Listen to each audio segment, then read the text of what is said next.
Welcome to Sports News. Sepp Blatter has rated FIFA's Ethics Committee as the best organ among the other sports organizations.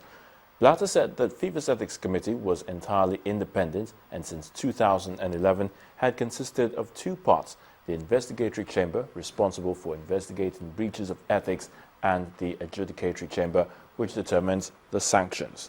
Now, the Swiss-based body has been hit by a series of corruption scandals in the last few years, resulting in the suspension of several members of its executive committee. Some had to resign, while some other members are still under investigation.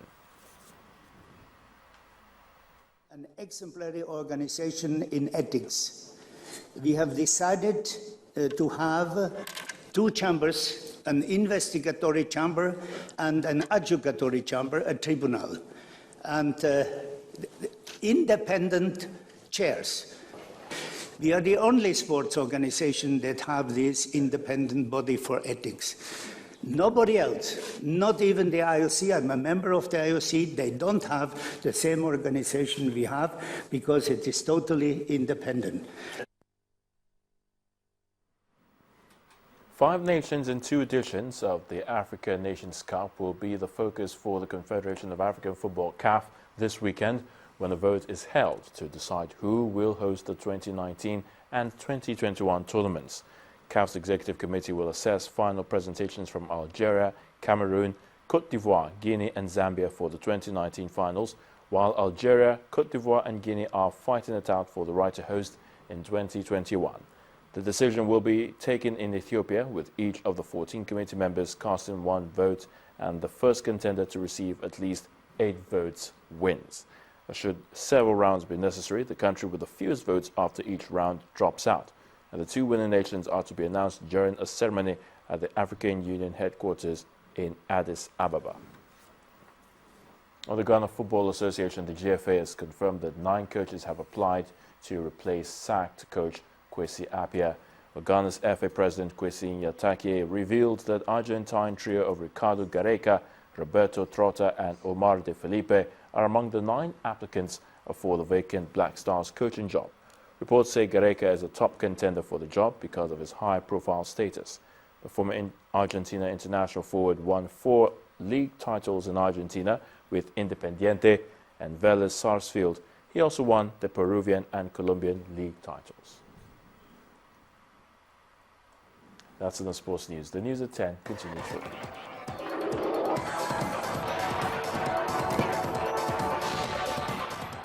Over now to the foreign scene. Scotland has voted to stay in the United Kingdom after voters decisively rejected independence.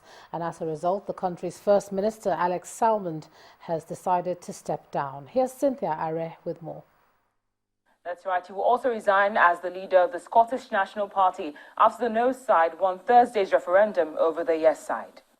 The national split of the vote was 55% for yes and 45% for no. Then former President Nicolas Sarkozy has announced he is returning to French politics in a statement on his Facebook page. He said he would be a candidate to lead the opposition UMP party, widely seen as a first step for running again for the presidency in 2017. It ends months of speculation that the 59-year-old conservative would return to the political scene.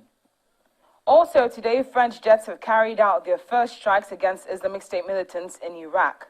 The office of President Francois Hollande said planes had attacked an IS depot in northeast Iraq, and there would be more raids in the coming days.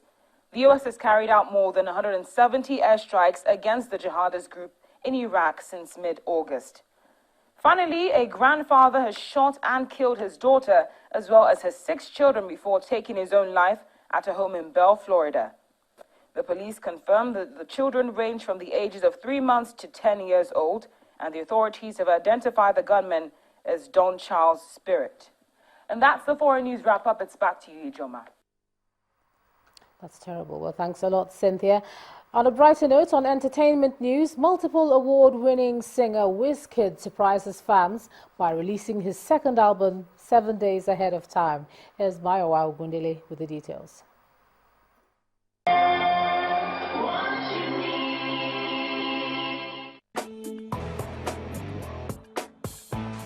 Hello, and here are the trending entertainment stories.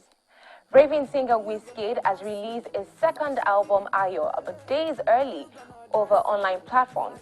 The singer, who earlier announced a September 23rd release date, let out the album about 7 days before then. Unconfirmed reports suggest that this is an attempt to mislead potential bootleggers.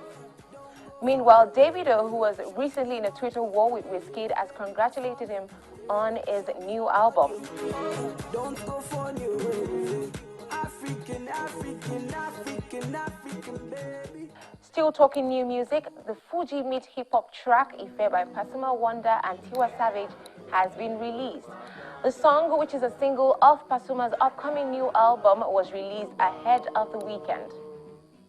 Also, scriptwriter for Sesame Square, the Nigerian adaptation of the international kids program Sesame Street, has delved into music. The young entertainment enthusiast released a gospel track, God Alone, which is the first of many others of the album titled Miracle Worker.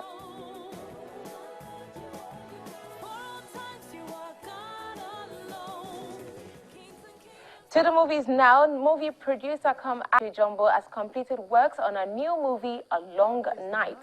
The star-studded movie features Uche Jumbo, Van Vika, Julius Agu, Dayo Amusa, amongst others, and chronicles the plight of a family besieged by an armed group all night. You think this is a joke? Where is it? An American judge has dismissed a $30 million federal lawsuit by a celebrity hairstylist who accused rapper and former American Idol judge Nicki Minaj of stealing his designs for the colorful wigs that helped boost her career. Terrence Davidson, a celebrity wig maker, is accusing the Anaconda rapper for making replica versions of his wig for her use. The judge ruled that the wigs are not recognizable by the public. And that's it on entertainment news. Let's get back to the main news.